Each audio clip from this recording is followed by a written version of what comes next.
Can you dig it? Can you dig it? Can you dig it? It's the Jon Justice podcast, and on this episode, one of the bucket list guests that I've been wanting to speak to you for quite a long time. I had the opportunity on my weekly radio show, Monday through Friday on Twin Cities News Talk, on the Iheartradio app. You can always go and check out the podcast.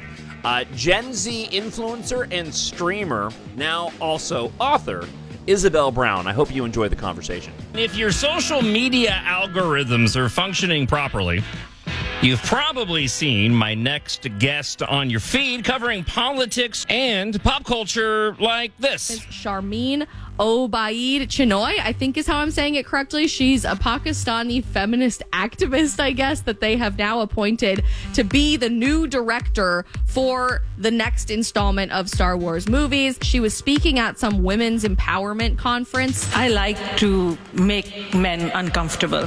I enjoy making men uncomfortable. That is the feeling that the new director of Star Wars wants you to walk away from the movie theater with. If you continue going down that path while making this film, your film's gonna suck. Author of The End of the Alphabet, How Gen Z Can Save America. Gen Z social media influencer Isabel Brown joins me this morning. I figured with May the 4th, Isabel, that clip was appropriate. Good morning. Absolutely, it was. Good morning, and thank you so much for having me, and happy early May the 4th. Listen, I'll be up front. I'm a fan. I've been following your content online. Really appreciate what you're doing and the style at which you present your opinions and covering the political stories of the day and pop culture as well. I want to back up a bit. I know this isn't your first book, The End of the Alphabet. Your first book, certainly appropriate to what we've seen happening on the college campuses around the country. But can you speak a bit about how you started down this path of becoming this online Gen Z conservative commentator? The truth is, I never expected in a million years this would be my career, working in public speaking and content creation or writing books.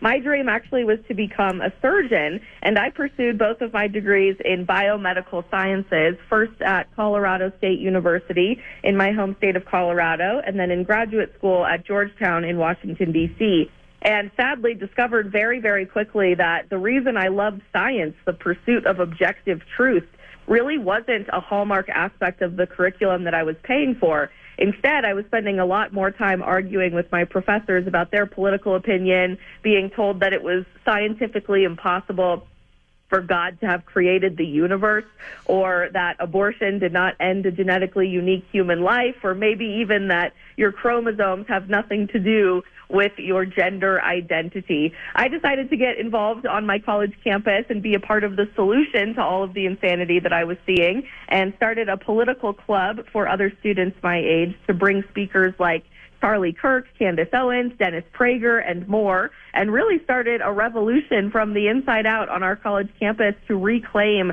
critical thinking, challenging your perspectives, and bringing conservative, timeless values to the campus environment. Fast forward, and long story short, I fell in love with activism and now get to continue telling people the truth every single day, not just on my college campus, but on campuses across the country and in the digital space, which truly is where Gen Z spends most of our time.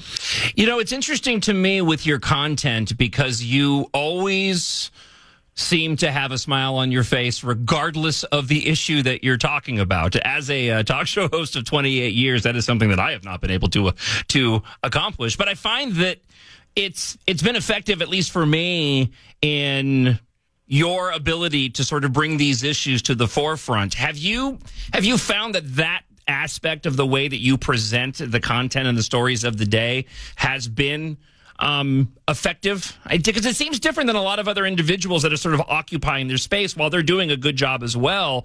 Yours seem to be breaking through just from my perspective. You know, I'm nothing if not an eternal, endless optimist, and often I get criticized for my optimism. People will say that it's naive or silly or too youthful to have hope for the future. But I've just noticed such a seismic shift within this new generation, my generation and Gen Z, coming into adulthood and becoming the next big conversation in the American political space and culture as well. You can take the route of doom and gloom, which I think is what we took largely with millennials in terms of saving Western civilization, or you can fight for something that you're proud to call home again and embrace this optimism that I think we desperately need in the 2020s when everything constantly feels like it's falling apart. I have found that the smile on your face and remembering to laugh mentality is much more effective in reaching those of us under 30 years old today. And just this morning, I was watching a video from Ole Miss's campus yesterday where the new Palestine encampment tried to pop up in the middle of campus on Ole Miss's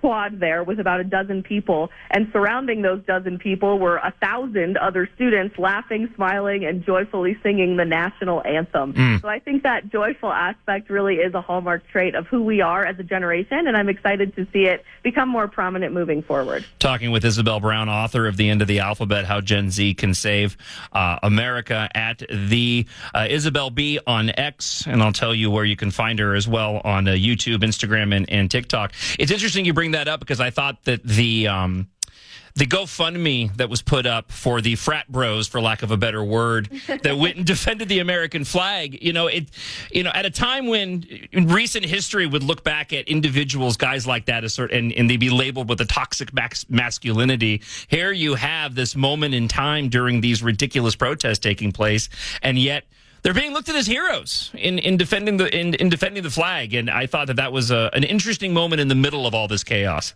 Absolutely correct. And I just checked. As of right now, they've raised more than $516,000 for these young men, specifically to throw them a party, which is going to be the party to end all parties, clearly. But I think it's so much more than the dollar amount here. This speaks volumes about the temperature of our country in honoring goodness, truth, and beauty in society again. The media is giving these encampments and these insane protests that largely are being organized by professional agitators, paid protesters, and even wives of known terrorists, believe it or not, as we are now finding out on social media, not college students. And yet they're using these campuses as a staging ground to try to point the finger at young people being so overwhelmingly pro-Hamas or pro-terrorism. But that photo of these young men holding up the flag and now the unbelievable amount of support that they're receiving from around the country really speaks volumes to me about where real Americans really lie and where the vast majority of us are.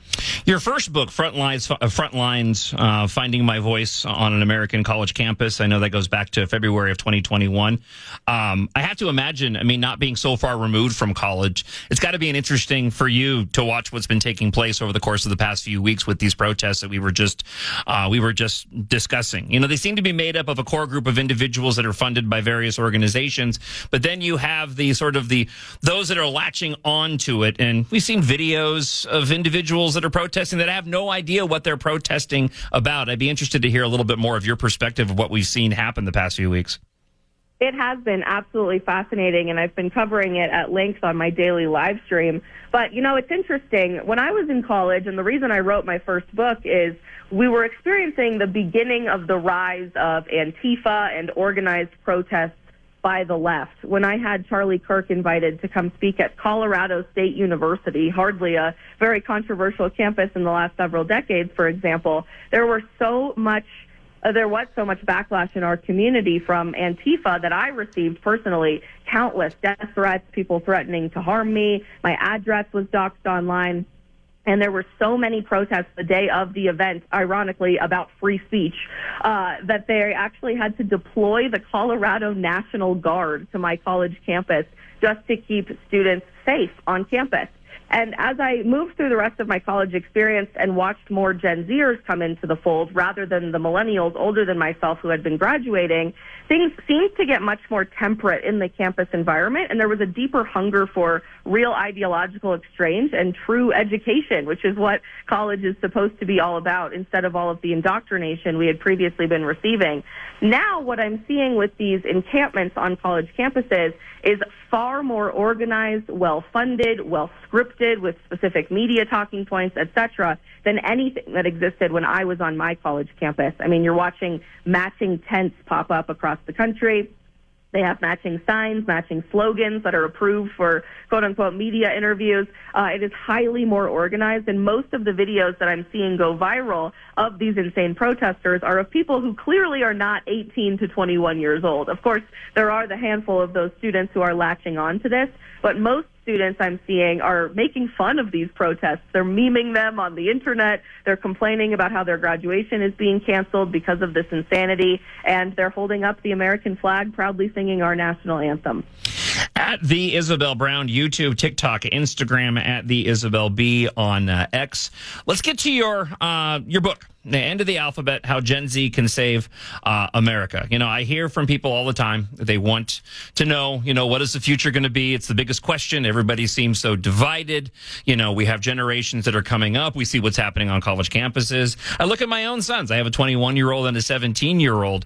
Talk about your book, your decision to write the book, and what you're hoping people will get out of it. I decided to write The End of the Alphabet largely stemming from a place of frustration over the last several years, being asked to be a token voice for Gen Z and constantly being told by those older than myself in media interviews or at political events and speeches that Gen Z was destroying America, that this group of 70 million people born between 1997 and 2012 are directly responsible for the rise of gender theory in this country, for throwing mashed potatoes at paintings in museums to stop climate change, and all of the insanity that we're seeing. And I knew from my experience on my college campus that wasn't really entirely true. It certainly isn't what I'm observing in the digital activism space, interacting with truly tens of millions of Gen Zers every single day across social media platforms. So I decided to get out and tell people the actual truth of Gen Z, which is very profound. On a cultural and lifestyle choices perspective, Gen Z is actually proving ourselves to be the most conservative generation in America since World War II. 93% of us still want to get married in a time that we have the lowest marriage rate in American history. 62% of us have already started our own businesses, and we're resurrecting that entrepreneurial American dream again. We're realizing we don't need to spend $250,000 to get a degree in, I don't know, what would be popular today, underwater lesbian Islamic jihad basket weaving, because that's not going to be successful. And we're choosing trade school at record numbers. Even on smaller things, I'm just truly astounded the choices that our generation is making. We're quitting our hormonal birth control. We're deleting our dating apps. We're eating real food and real meat again in a time that we've been told to eat plant-based chemicals or stuff grown in a laboratory. And all of this is tracking as the same pattern of behavior that every young group of people has embraced throughout history. We want to rebel against the people who came before us. And it just so happens that to be radically countercultural and a punk rock rebel today is to embrace conservatism in a world governed by the left. You going to celebrate May 4th? Oh, of course I am. I'm very excited. Yeah, we're heading to go see The Phantom Menace in theaters, so this would be the first time my youngest has... it's actually the only second Star Wars movie that he's seen on the big screen. So, listen, it's been an absolute pleasure. Like I said, I'm a fan. I can scratch you off my bucket list of interviews that I've been wanting to do on the show. I encourage everybody to go and pick up Isabel Brown's book, The End of the Alphabet, How Gen Z Can Save America. Again, at the Isabel B on X and at the Isabel Brown YouTube, Instagram, and TikTok. Thank you so much for what you do. Thank you. I appreciate it. The Jon Justice podcast is brought to you by My Nerd World and Iheartradio, where you can check out my Jon Justice show Monday through Friday, 6 until 9 a.m. Central Time on the Iheartradio app, and catch up on the podcast if you miss any of the live shows. Also, if you want to support My Nerd World and you like to read and you like science fiction, check out the science fiction space opera adventure series Embark. After Earth faces its end, follow pilots Taft, Katha, and their crew on a journey of survival across the galaxy as they fight for humanity's future. If you like your science fiction to be epic, filled with some romance and a lot of action with cool technology, Embark is perfect for you. Written for adults, but great for ages 11 plus. Pick up Embark Book 1 today. 7 books in all in the completed series, available in ebook, free on Kindle Unlimited, hardcover, paperback, and audiobook. Just go to Amazon.com and search for Jon, Jon, Jon Justice on Amazon. And if you want to email, talkshownerd@gmail.com.